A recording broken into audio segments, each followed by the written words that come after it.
ஏன்டா விஜய தொட்டோன்னு நினைப்பீங்க அப்படின்னு அந்த வசனம் தான் ஞாபகம் வருது. தமிழ்நாடு தான் அவரோட டார்கெட்டா இருந்துச்சு. இப்படியே போச்சு அப்படின்னா இந்தியா டார்கெட் ஆகும். டான் பிக்சர்ஸ் தயாரிப்பில் சுதா கொங்குரா இயக்கத்தில் ஜிவி பிரகாஷ் இசையில் சிவகார்த்திகேயன், ரவி, அதர்வா நடிப்பில் பராசக்தி நாளை முதல் உங்கள் அபிமான திரையரங்குகளில். Rubilux paints, best quality, best value for money. உங்கள் பேர் சொல்லும் பெயிண்ட் ரூபிலக்ஸ் பெயிண்ட்ஸ். இந்த கிறிஸ்துமஸை இன்னும் அழகாக்க காஞ்சிபுரம் SM சில்க்ஸில் 60% வரை சிறப்பு தள்ளுபடி. அருகில் உள்ள ஷோரூமை இப்பவே விசிட் பண்ணுங்க. No compromise. உங்க சைடுலயும் எங்க சைடுலயும். It's a GT promise. GT Holidays, South India's #1 travel brand. ஆதன் சினிமாவில் அனைவருக்கும் ஒரு பெரிய வணக்கம் அண்ட் வெல்கம் டு ஷோ. இன்னைக்கு நம்ம கூட வெங்கி சார் இணைஞ்சிருக்காங்க. சார் வணக்கம். வணக்கம் சார். இது எப்படி எடுத்துக்கிறதுனே தெரியல. ஜனநாயகன் நம்ம இன்னைக்கு UA கொடுத்தே ஆகணும் அப்படின்னு சொல்லிட்டு ஆஷா அவர்கள் சொன்னாங்க. அதுக்கு மீண்டும் மேல் அப்பீல் போயிருந்தாங்க சென்சார் போர்டு. திங்கக்கிழமை வரும்னு பார்த்தோம். இன்னைக்கே மறு அமர்வு. இன்னைக்கு அந்த விஷயங்கள் தான் அதிர்ச்சிகரமாக அமைஞ்சிருக்கு. என்ன சார் தொடர்ந்து விஜய்க்கும் ஜனநாயகனுக்கும் ஏன் இந்த நெருக்கடிகள், என்னதான் நடக்குது, எப்போதான் படம் என்ன நிலைக்கு தள்ளப்படும்? படம் வரக்கூடாதுங்கிற மிகப்பெரிய ஒரு தாட்ஸ் தெளிவா எல்லாருமே இருக்கு. அதுதான் நமக்கு இப்போது இன்னைக்கு வந்த ரிசல்ட் உணர்த்துது நமக்கு. பட் காலையில் கொடுத்த நீதிபதி ஆஷா அவர்கள் தெளிவான ஒரு விளக்கத்தை கொடுத்து இம்மிடியட்டாக ஒரு ஆக்ஷன் எடுத்து யூசட் கொடுத்துருங்க அப்படின்னு நல்ல விஷயத்த சொல்லி ரொம்ப மகிழ்ச்சி கடல் எல்லா பேருமே இருந்தாங்க. நாளைக்கு கிட்டத்தட்ட நாளைக்கு ரிலீஸ் பண்ணிடலாம், இல்லைன்னா 12-14 கூட பார்த்துருக்கோம் அப்படின்னு தான் நம்ம நினைக்கணும். இல்லை நாளைக்கு காலையில் ரிலீஸ் பண்ணியிருக்கலாம். திருப்பசூர்னு அப்படி தான் சொல்கிறாரு. தீர்ப்பு வந்த உடனே நாங்கள் தியேட்டர்லாம் ரெடியாக 60% தியேட்டர் ஒதுக்கியிருக்காங்க. இது வரைக்குமே ஜனநாயகனுக்கு வேறு தியேட்டரை ஒதுக்கலை. ஓகே. பராசக்திக்கு 40% ஒதுக்கியிருக்காங்க. இது வெயிட்டிங். ஸோ ரிசல்ட்டுக்கு காலை இந்த ரிசல்ட் ரொம்ப சிறப்பாக இருந்ததா எல்லாருமே கொண்டாட ஆரம்பிச்சிட்டாங்க. ரசிகர்லாம் தியேட்டர் வாசலில் பட்டாசு வெடிச்சு ஆரம்பிச்சிட்டாங்க. தீர்ப்பு கேட்ட உடனே இம்மிடியட்டாக ஒரு பேரடியை திரும்பி உடனே போட்டால் தான் மிகப்பெரிய ஒரு வேதனைக்குரிய விஷயமாச்சு. மேல்முறையீடு போயிட்டாங்க. மேல்முறையீடு உடனடியாக விசாரணை அமைக்கப்பட்டு இன்று மாலை ஒரு 3:30 மணிக்கு மேலே பல்வேறு கேள்விகள் படத்தின் தயாரிப்பு நிறுவனத்தை நோக்கி இன்னைக்கு வச்சிருக்காங்க. இந்த கேள்விகள் அந்த தயாரிப்பு நிறுவனத்தை நோக்கியா இல்லை விஜய் அப்படின்ற ஒத்த மனிதரை நோக்கியா? அந்த ஒத்த மனுஷனுக்காக எல்லாருமே கட்டம் கட்டிட்டாங்களோ? எஸ், அப்படி தான் தோணுது. இப்போ இந்த 21ஆம் தேதி தான் தீர்ப்பு வழங்கப்படும் போது இந்த ஒரு 12 நாட்களுடைய விடுமுறை கொண்டாட்டங்கள் முடிஞ்சிருச்சு. டோட்டலாக ஸ்பாயில் ஆயிடுச்சு. இதுக்கப்புறம் எலெக்ஷன். எஸ், அது டேட் அனௌன்ஸ் பண்ணிட்டாங்கன்னா அதில் வேறு சிக்கல் இருக்குது. படத்தில் அனல் தெரிகிற வசனங்கள் நிறையா இருக்குது. படமே செகண்ட் ஹாஃப் அரசியல் நோக்கி போகிறது. இது டோட்டலாக பேன் பண்ணுற அளவுக்கு கூட பேசப்படும். ஏன்னா அந்த 12 நாள் மிஸ் ஆகிடுச்சு உங்களுக்கு. ஸோ இது மிகப்பெரிய இழப்பு. இந்த 21ஆம் தேதி தான் தீர்ப்பு வழங்குன்ற செய்தி கேட்ட உடனேயே டிஸ்ட்ரிபியூட்டர் எல்லாமே தலை துண்டை போட்டாங்க. அழாத குறையாக இருக்காங்க. இப்போ அவருடைய சூழ்நிலை வட்டிக்கு ஏற்பட்ட வட்டி வாங்கிட்டோம். சுற்றிலும் விஜய் என்ற தனிப்பட்ட நபரை நீங்கள் சொன்னது மாதிரி கட்டம் கட்டும் போது அதில் பாதிக்கப்படுபவர்கள் பெரிய அளவில் பெரிய சர்க்கிள் இருக்காங்க. ஸோ 200 ரூபா கொடுத்து பார்க்கக்கூடிய ரசிகர்களுக்கு மிகப்பெரிய ஒரு ஆதங்கம், பார்க்க முடியல, வருத்தம் இருந்தால் கூட 20 கோடி 30 கோடிக்கு மேலே பணத்தை தண்ணி மாதிரி இறைச்சி வாங்கப்பட்டவர்களுடைய நிலைமை எப்படி இருக்குன்னு யோசித்து பாருங்கள். மிக மோசமான ஒரு கண்டிஷன் போயிருக்கு. படத்தை கேவிஎன் நீங்கள் சொன்ன மாதிரி வட்டிக்கு வாங்கி தான் அவன் படம் வாங்கியே இருப்பான். ஆமாம், பீரோவில் பூட்டி வச்சு யாரும் பிஸ்னஸ் பண்ணுறது இல்லை. இதை பண்ணவும் முடியாது. கோடிக்கணக்கான பிஸ்னஸ். விஜய் மேலே நம்பிக்கை வச்சு தான் ஃபைனான்ஸரே கொடுக்குறாரு. அந்த பணம் வாங்கி 9ஆம் தேதி வந்துடும். நாங்கள் 9, 10, 11 3 நாள் கலெக்ஷன் எடுத்து திங்கக்கிழமை உங்களுக்கு வட்டியோடு சேர்த்து கொடுத்துருன்ற மிகப்பெரிய கால்குலேஷனில் எல்லா பேரும் இருந்தாங்க. இன்றைக்கி அவர்களுக்கு தலைமையில் இடி விழுந்துருச்சு. காலையில் ஒரு சிறப்பான செய்தி, ரொம்ப மனசே குளிர்ச்சியாக இருந்த உடனே இப்படி ஒரு மேல்முறையினுடைய எல்லாம் நொந்து போனாங்க. 3:30 மணிக்கு மேலே அந்த தீர்ப்பு மிக ஒரு பேர் அதிர்ச்சியை ஏற்படுத்தியிருக்கு. விஜயே டோட்டல் அப்செட் ஆகிருக்கு. ஏன்னா பாதிக்கப்படுபவர்கள் பெரிய சர்க்கிள். நான் மட்டுமே பாதிக்கப்பட்டால் பிரச்சனை இல்லை, நான் இதை வேலை தாங்கிக்கிறேன். பட் சுற்றிலும் இருக்கிற பாதிக்கப்படுறது தான் விஜயோட வேதனையான ஒரு தகவல் இப்போ வந்துட்டு இருப்பாது. அதை தான் நம்ம பார்க்க முடியுது. ஏன்னா 18ஆம் தேதியே சப்மிட் பண்ணி 22ஆம் தேதியே யூ சர்டிஃபிகேட் அப்படிங்கிறத ஓரளவு சொல்லப்பட்ட ஒரு விஷயத்தை தான் கன்வே பண்ணுறாங்க. இத்தனை 27 கட்ஸு சொன்னாங்க. இந்த மீட் பண்ண சொன்ன விஷயங்கள் எல்லாமே பண்ணியாச்சு. பட் இந்த 5 நபர் கொண்ட ஒரு குழு பார்த்துட்டு ஒரு நபர் மட்டுமே ஆட்சேபனை தெரிவிக்கும் போது அந்த ஆட்சேபனையை உடனடியாக சொல்லி மேல்முறையீடு போயோ இல்லை திரும்பி ரிவைசிங் கமிட்டிக்கு போயோ பிறந்தப்பல 5ஆம் தேதி தான் தயாரிப்பு நிறுவனத்துக்கு தகவல் வரதா ஒரு தகவல் சொல்கிறாங்க. அந்த 22லேருந்து 5ஆம் தேதி வரைக்குமே பார்த்தீங்கன்னா கிட்டத்தட்ட 13 நாட்கள் அதிலே இருக்குது. 5ஆம் தேதி தான் உங்களுக்கு இமெயிலில் தகவல் வரும்னு சொல்லும்போது 9ஆம் தேதி படம் ரிலீஸ். வர வழியே எல்லாம் கோர்ட்டுக்கு போகிறாங்க. போக வேண்டிய சூழ்நிலை தள்ளப்படுறாங்க கேவின் புரொடக்ஷன்ஸ். கோர்ட்டுக்கு போகும்போது உடனடியாக அது புதன்கிழமை அன்னைக்கு ஒரு செய்தி 7ஆம் தேதி அன்னைக்கு வருது. 7ஆம் தேதி வரும்போது 9ஆம் தேதி காலையில் 10:30 மணிக்கு தீர்ப்பு வழங்கப்படும் போது இன்றைக்கி வர்றாங்க. எல்லாம் கேட்டு முடிச்சு நீங்கள் பார்த்த பிறகு எதிர்ப்பு ஒரு நபர் தெரிவிக்கணும் அவசியம் இல்லை. அந்த அதிகாரம் எல்லாமே நீங்கள் யூஎஸ்ஏ கொடுக்குறேன்னு சொன்னதுக்கு அப்போவே எல்லாமே முடிந்து போனது அப்படிங்கிறத தெளிவான ஒரு விஷயத்தை காலையில் ஆஷா அவர்கள் சொன்னதை நம்ம பார்க்க முடியுது. ஆனால் மேல்முறையீடு உடனே போகணும் எதிர்பார்க்கல, டக்குன்னு போயிட்டாங்க.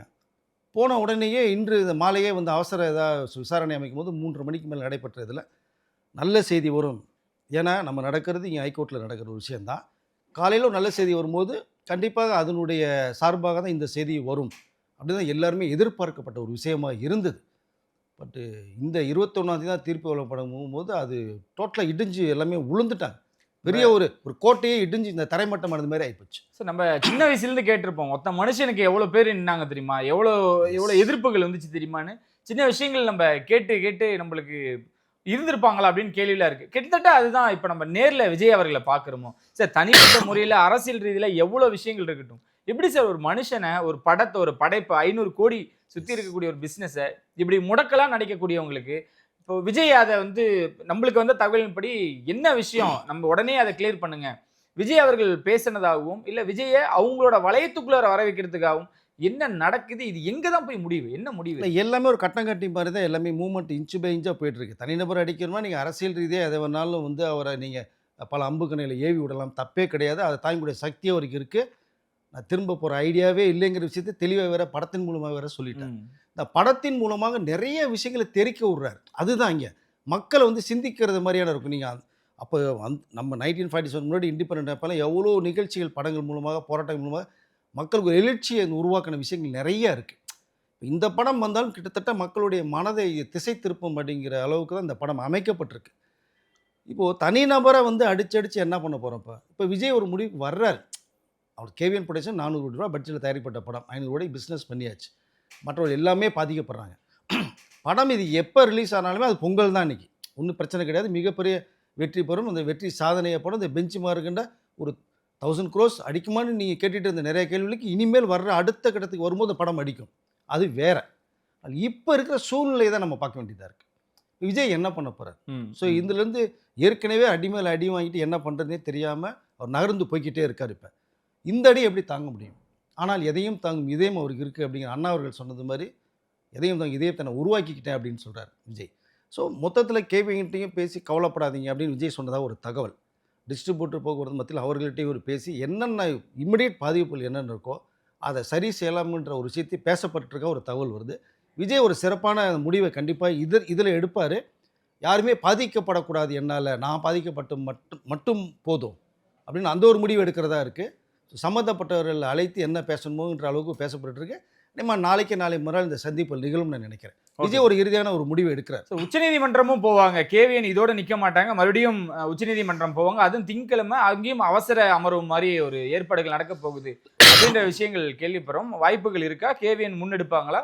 இல்லை போகலாம் இல்லையா? இப்போ இவர்கள் மேல்முறையீடு போகும்போது இப்போ இதை நோக்கி வந்த ரிசல்ட்டுக்கு இருக்கும்போது அவங்க டக்குன்னு உச்சநீதிமன்றத்தில் வாய்ப்புகள் இருக்கும் இல்லையா? கண்டிப்பாக. ஓகே. இப்போ அதை நோக்கி போனாங்கன்னா அங்கே திங்கக்கிழமை போனாங்கன்னா சனி ஞாயிறு லீவில் வரும் கண்டிப்பாக.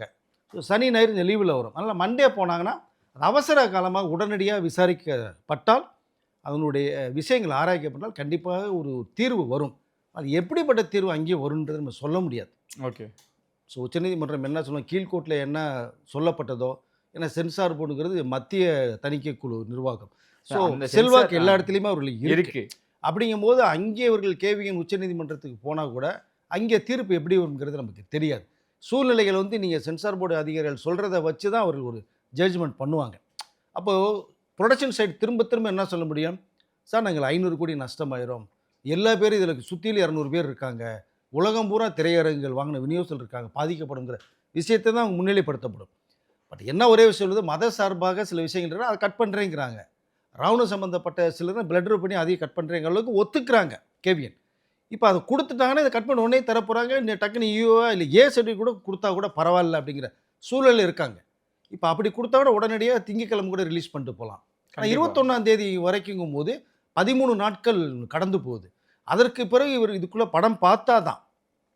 இப்போ 21ஆம் தேதி வரும்போது தணிக்கை சார்பாக இன்னும் நாங்கள் படம் பார்க்கலங்க, இன்னும் எங்களுக்கு 1 வாரம் வேணும். ஏன்னா இதுவே வந்து காலதாமதம், எங்களுக்கு டைம் வேணும்னு கேட்டிருக்காங்க. இன்றைக்கே வேறு புரியுது. எங்களுக்கு டைம் கொடுக்கல, எங்களுக்கு டைம் வேணும், உடனடியாக நான் கொடுக்க முடியாது அப்படின்ற 9ஆம் தேதி ரிலீஸுங்கிறத முன்னாடியே சொல்லிட்டாங்க. அவங்க உடனடியாக ஃபஸ்ட் வீக் சென்சாருக்கு அப்ளை பண்ணியிருந்தாங்கன்னா ஓகே, டைம் இல்லை, டியூரேஷன் இல்லை, சென்சார் அதிகாரி கண்டிப்பாக பார்க்கணும், நேரம் ஒதுக்கணும்.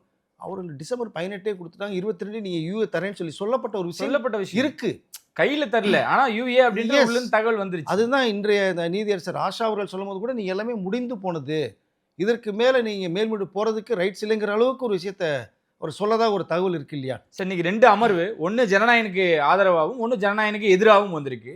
இப்போ இவங்க உச்சநீதிமன்றமே போறாங்க அப்படின்ற பட்சத்தில், இல்லைன்னா இவங்க சொன்ன மாதிரி இந்த அமர்வுலயே 21ஆம் தேதி தான் இது விசாரிக்கப்படும் அப்படின்னு சொன்ன வகையில் வச்சுக்கிட்டோம்னா, இன்கேஸ் உச்சநீதிமன்றம் போறாங்க, திங்கக்கிழமை அதுக்கு ஒரு முடிவு கிடைக்குது அப்படின்னா வர ரிசல்ட் எப்படி இருக்குன்னு நம்மளுக்கு தெரியல சார். அப்படி இல்லை நீங்க வந்து அங்கேயே அணுகிக்கிங்க அப்படின்னாங்கன்னா மறுபடியும் ஜனவரி 21ஆம் தேதி, ஜனவரி 21 அப்படின்னா அப்பயும் ஜனநாயகனுக்கு ஆதரவா வந்தா மட்டும்தான் அன்னைக்கு, இல்லை 22ஆம் தேதியே தர முடியும். அப்படின்னா 23ஆம் தேதி படம் ரிலீஸா வாய்ப்புகள் இருக்குன்ற.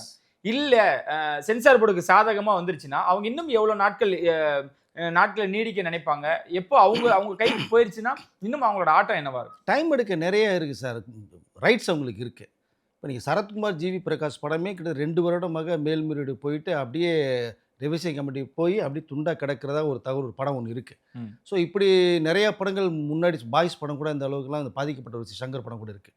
பட் என்னன்னா விஜய் நடிகராக இருந்தாலும் இந்த பாதிப்புகள் யாருக்குமே வந்திருக்காது.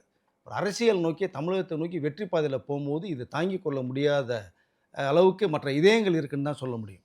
இவருடைய இதயம் வந்து மென்மையாக இருக்குது, மற்றவருடைய இதயம் வந்து எப்படி தாங்கிக்கிறது முடியல. விஜயோட வளர்ச்சி, மக்களுடைய செல்வாக்கு, ஆதரவு, ரசிகர்களுடைய ஆரவாரத்தை தான் நம்மளால் பார்க்க முடியுது. இந்த படத்தை வெளி வரவிடாமல் தடுத்தால் என்ன ஆகப்போகுது? ஒன்றும் ஆகப்போகுது இல்லை. 21 தீர்ப்பு வந்த பிறகு 23 ரிலீஸ் ஆகும். பிப்ரவரி 14 லவர்ஸ் டே அப்போ கூட ரிலீஸ் ஆகும் படம், ஒன்றும் பிரச்சனை இல்லை. எப்போ வந்தாலும் எங்களுக்கு அன்னைக்கு தான் தீபாவளி, பொங்கல், அன்னைக்கு தான் திரையுலகத்தை சேர்ந்த நடிகர்கள், இயக்குநர்கள் எல்லாமே சொல்கிறாங்க. ரவிமோகன் அதான் சொல்கிறாரு, சிம்பு அதான் சொல்ல, அஜய் ஆனமுத்துலேருந்து வெங்கட் பிரபு, கார்த்திக், எவ்ரிதிங் எல்லாமே சொல்கிறது அந்த ஒரு விஷயம் தான். என்னைக்கு எங்கள் அண்ணன் படம் தான் அன்றைக்கி எங்களுக்கு பொங்கல், தீபாவளிங்க. இல்லை எல்லாம் தயங்கினாங்க, மாற்று கருத்து இல்லை, எல்லாம் தயங்கினாங்க. இப்போ எல்லாரும் விஜய்க்கு ஆதரவாக, இப்போ திரும்பி பார்த்தோம்னா தமிழ் சினிமா மட்டும் இல்லை, தமிழ்நாடே விஜய்க்கு ஆதரவாக தான் இருக்குது. சரி, இதை பார்க்கும்பொழுது இப்போ நடக்கிறதெல்லாம் வச்சு பார்த்து போனால் விஜயோட வசனம் தான் எனக்கு ஞாபகம் வருது. அந்த மேடையில் பேசியிருப்பார் ஒரு பேச்சு, ஏன்டா விஜயை தொட்டோன்னு நினைப்பீங்க அப்படின்னு, அந்த வசனம் தான் ஞாபகம் வருது. தமிழ்நாடு தான் அவரோட டார்கெட்டாக இருந்துச்சு. இப்படியே போச்சு அப்படின்னா இந்தியா டார்கெட் ஆகுமா? இது அதிகப்படியான ஒரு கேள்வியாக கூட இருக்கலாம். ஆனால் இப்படிலாம் பண்ணாங்க அப்படின்ற பட்சத்தில் அது இருக்க வாய்ப்புகள் இருக்கு. தமிழகத்தில் ஒரு மாற்றம் வர வேண்டியது மட்டும்தான் விஜயோடைய எண்ணம். நமக்கு இந்த மிகப்பெரிய வாழ்க்கையை கொடுத்தது தமிழக மக்கள் ரசிகர்கள், அவர்களுக்காக என்னுடைய மீதி வாழ்க்கையை நான் சமர்ப்பிக்கிறேன்னு சொல்கிறார். அங்கே தான் அதை பார்க்கணும். அவருடைய அந்த பெருந்தன்மைன்னு ஒரு விஷயம் இருக்குல்ல, சின்ன வயசு தாங்க, பெரிய வயசு கிடையாதுங்க, ஜாலியாக படம் பண்ணிட்டு போகலாங்க. விஜய் 2 படம் பண்ணால் 500 கோடிங்க, வாங்கிட்டு ஜாலியாக ஃபாரின் படம் சுற்றிட்டு இருக்கலாம் வருஷம் பூரா. அதையே அவர் பண்ணல, 225 கோடியை விட்டுட்டு வர்றாரு. சென்சார் எதிர்பார்க்காங்களா சார்? அப்படின்ற பொழுது ஏன்டா தொட்டோன்னு கண்டிப்பாக அதை ஃபீல் பண்ணுற அளவுக்கு ஒன்று பண்ணுவார். என்ன பண்ணுவார்? இல்லை அதுதான் இப்போ விஜய் அடுத்த கட்டத்துக்கு என்ன பேசலாம், என்ன கொண்டு போகலாங்கிற அளவுக்கு இப்போ ஒரு மீட்டிங் போயிட்டுருக்கு இப்போ பனையூரில். 2வதாக இந்த படத்தின் மூலமாக விஜய்க்கு இருந்த அந்த கிரேஸ் இருக்கு இல்லைங்களா, அது இன்னும் 100% ஏறி இருக்கு. மக்களுடைய ஆதரவு அதிகமாக இருக்குது. ஏன்ப்பா ஒரு பயலை போய் இந்த அடி அடிக்கிறீங்க, அவர் கடைசி படம் பார்க்கணுன்னு ஆசைப்பட்டுமே, அந்த படம் வெளிவராமல் இவ்வளோ தடங்கள் ஏன் விஜய் தம்பி கொடுக்குறீங்கன்னு தாய்க்குளங்கள் பெரியவர்கள் பேச ஆரம்பிச்சிட்டாங்க. இப்போ விஜய்க்கு இது மைனஸே இல்லை, படம் வெளிவரல, அந்த விநியோகஸ்தர்களுக்கு மட்டும்தான் கவலை இருக்க தவிர அதை விஜய் ஒரு தீர்த்து வச்சிருவார், ஒன்றும் பிரச்சனை இல்லை. அதற்கு வேண்டிய ஏற்பாடு விஜய் பேசிட்டு ஒரு தகவல் வருது, தியேட்டர் ஓனர்ஸ்லேருந்து டிஸ்ட்ரிபியூட் யாரும் கவலைப்பட வேண்டியதில்லை, இதுக்கு ஒரு நல்ல தீர்வு விஜய் பண்ணுறார், ஒன்று கலங்கவே வேண்டாம் யாருமேங்கிறத நான் சொல்லிக்கல விரும்புகிறேன். பட் மக்களுடைய ஆதரவு இருக்குது பார்த்தீங்களா, அது அதிக அளவில் கூட்டிகிட்டு இருக்கு. இப்போ இடத்துல ஆட்டோமேட்டிக்காக மற்றவர்களே விஜயோட ஆதரவு இன்க்ரீஸ் பண்ணிட்டாங்க. இப்போ ஓகே, விஜய் இப்போ ஏன் பேசலை, மக்கள் பேசுவாங்கன்றாங்க. 45% மேலே இப்போ அவருடைய வாக்கு வங்கி மேலே போயிட்டுருக்கிறதா ஒரு தகவல் வருது. ஓகே, மற்ற பக்கம் பார்த்தீங்கன்னா மற்ற காங்கிரஸ் அவர்களாம் சப்போர்ட் பண்ணுறாங்க. நிறைய பேர் உள்ள சீமான் கூட சப்போர்ட் பண்ணி தான் பேசியிருக்காரு. சப்போர்ட் மீன்ஸ்னால் அதுக்குள்ளே அந்த வழியில் உணர்றாரு. ஏன்னா அவர் திரைத்துறையில் கதை வசனகர்த்தா, இயக்குனர் சீமான், வழி அவருக்கு தெரியும். பகவத் கேசரி படத்துக்கு கொடுக்கப்பட்ட ஒரு விஷயம் தான், அதான ரீமேக்கு. அங்கே சென்சார் பண்ணப்பட்டது, அங்கே தேசிய விருது வாங்கின படம் போது பாலையா அவர்கள் சிறந்த படம், பாக்ஸ் ஆஃபீஸ் ஹிட், அதை தான் நீங்கள் பண்ணியிருக்காங்க. ஓகே, பட் இதில் வில்லன்கள் பண்ணக்கூடிய வேலை அந்த மதர் சார்பாக வில்லன் பண்ணுற வேலைகள் அதை ஹீரோ தடுக்கிறாரு, ஒற்றுமையர்கள் சொல்ல போகிறார். இதை தான் இந்த கருத்தை தான் சொல்ல வர்றாங்க. இராணுவ தளங்கள் வந்து அந்த அதாவது சின்ன சின்ன லோகல் குறியீடுகள் வருதுன்னா அதை பிளட்டர் பண்ணால் பண்ணிட்டு போகிறாங்க, பெரிய விஷயம் கிடையாது. பட் இதுக்கு முன்னாடி நீங்கள் பார்த்தீங்கன்னா பீஸ்ட் ஒரு படமும் துப்பாக்கிங்கிற படமும் விஜய் இராணுவ அதிகாரியாக பண்ணியிருக்காரு. உங்களுக்கு படம் அவருக்கு அதன் மேலே மிகப்பெரிய மரியாதை இருக்குது. 2 படங்கள் பண்ணியிருக்காரு. அப்போ அவர்களுடைய பார்டரில் போய் இவ்வளோ கஷ்டப்பட்டு இருக்காங்க நம்ம இராணுவ வீரங்கிறது அவருக்கு தெரியும். அப்படிப்பட்டவர்கள் வந்து ஒரு ஒரு ரொம்ப மோசமான ஒரு காட்சி அமைப்புகள் கண்டிப்பாக வைக்கிறதுக்கு வாய்ப்பே இல்லை. அப்படி இயக்குனர் சொன்னால் கூட விஜய் ஒத்துருக்க மாட்டார். பட் விஜயை தனிப்பட்ட முறையில் லாக் பண்ணணும், ஸோ இந்த படத்தை வெளிவரக்கூடாதுங்கிற ஒரு தாட்ஸ் தான் எல்லாருக்கும் இருக்கிறதா எல்லாருடைய பார்வையிலையும் படுத்து எல்லா பேரும் அதான் பேச ஆரம்பிச்சிருக்காங்க. பட் அதனால் இந்த வெற்றிங்கிறத வந்து தற்சமயம் தடுக்கிறதுக்கு பார்க்கலாம், தள்ளி போயிருக்க வழியா. ஆனால் வெற்றியை தடுக்க முடியாது. ஜனநாயகனோட கலெக்ஷனை யாராலும் நிறுத்த முடியாது. 1000 கோடி வந்து கண்ணை முடிட்டு அடிச்சிட்டு போனாலும் ஆச்சரியப்படுறதுக்குங்க. தமிழ் திரைத்துறையுடைய பெஞ்ச் மார்க்கு கடைசி படம் மிகப்பெரிய வெற்றி படமாக பாக்ஸ் ஆஃபீஸ் ஹிட்டாக வசூல் சாதனையில் இந்த படம் வந்து பண்ணிச்சுன்னா என்ன பண்ண முடியும் யாருனால? அது மக்கள் கொடுக்குற வெற்றி, அது யாரும் தடுக்க முடியாது. ஸோ அதனால் விஜய்க்கு வந்து இந்த படம் தள்ளி போகிறதுனால வருத்தம் இருக்குமே தவிர மக்களுடைய அந்த ஆதங்கமும் ஆர்வம் விஜய் மேலே இன்னும் அதிகமாக்கிட்டே போயிட்டுருக்கு. இந்த 4 மணிலேருந்து இன்னும் அது கடந்த 3 நாட்களாகவே ஏறிட்டு இருக்கு. இன்றைக்கி அதை விட ஏறுது. சிறப்பு. சுருக்கமாக சொல்ல போனால் நைட் டெம்பரேச்சர், அது இந்த பிபி என்ன இவ்வளோ ஏறுது பிபி உங்களுக்கும்பாங்க, அந்த மாதிரி இவருடைய ஆதரவு எகிரிட்டு இருக்குன்னு தான் என்னுடைய பார்வைக்கு வர செய்திகள் வருது. இப்போ நீதியரசர்கள் சொன்னது அவர்களுடைய பார்வைக்கு சரியாக இருக்கும், அதில் ஒன்றும் மாற்றமே இல்லாமல் வச்சுக்கோ. நம்ம அதை வந்து யாருமே குறை சொல்ல விரும்பலை. இன்றைய காலையில் தனிநபர் ஆஷா அவர்கள் சொன்ன தீர்ப்பும் சரி, இப்போ மாலையில் 3 மணிக்கு கொடுத்த தீர்ப்பும் சரி, அவர்களுடைய பார்வைக்கு இங்கே என்ன சொல்லப்படுதுன்றதை வச்சு தான் ஒரு முடிவுக்கு வந்து இந்த தீர்ப்பை சொல்வார்கள். சரி. ஆனால் இங்கே தணிக்கைக்குழு அதிகாரிகள் என்ன மாதிரி ஃபோக்கஸ் பண்ணியிருக்காங்க, எங்களுக்கு டைம் கொடுக்கணும், டைம் இல்லாமல் நீங்கள் நெருக்கல் கொடுக்குறீங்க, நெருக்காதீங்க, 9ஆம் ரிலீஸ் நாங்களாக சொன்னோன்னு கேட்குறாங்க. ஆமாம். பட் அது இல்லை மேட்ரு. 9ஆம் ரிலீஸுங்கிற விஷயத்த கொடுத்துட்டாங்க. உங்களுக்கு 25 நாளைக்கு முன்னாடியே வந்து உங்களுக்கு சப்மிட் பண்ணிட்டாங்க. பட் அவங்க வந்து உடனே முன்னாள் கொடுத்து ப்ரெஷர் பண்ணலை. அதனால் இது வந்து தணிக்கை குழு வந்து நீங்கள் என்ன கொடுக்குறீங்களோ செய்கிறதுக்கு ரெடியாக இருக்காங்க. தள்ளுவதற்கான காரணம் என்னங்கிறது மட்டும்தான் புரியல. அதுதான் விஜய் அப்படிங்கிற அந்த 3 எழுத்துக்குள்ளே நெருக்கடி. பார்ப்போம் 21ஆம் தேதி எந்த அளவுக்கு தீர்ப்பு வருது என்னங்கிறத பார்ப்போம். திங்கட்கிழமைக்கு மேலே நீங்கள் சொன்னது மாதிரி சரி உச்சநீதிமன்றத்தை நாடுவோமான்னு ஐடியா வந்து அங்கே போய் இப்போ இவர்கள் காலையில் நமக்கு தீர்ப்பு சாதகமாக விஜய்க்கு வரும் ஜனநாயக படத்துக்கு வரும்போதே மேல் வீட்டு உடனே போனார்கள்.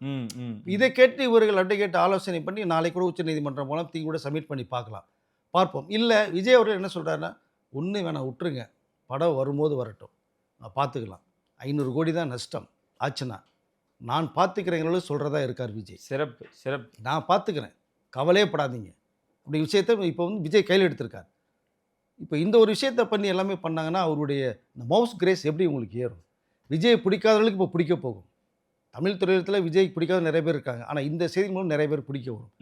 பார்ப்போம் நாளை செய்தி என்ன வருகிறத பொறுத்திருந்து பார்க்கலாம். கண்டிப்பாக சார். ரொம்ப நன்றி சார். நிறைய விஷயங்கள் உங்களோட பகிர்ந்துக்கிட்டு நிச்சயமான செய்தி மாதிரி உங்களை நன்றி.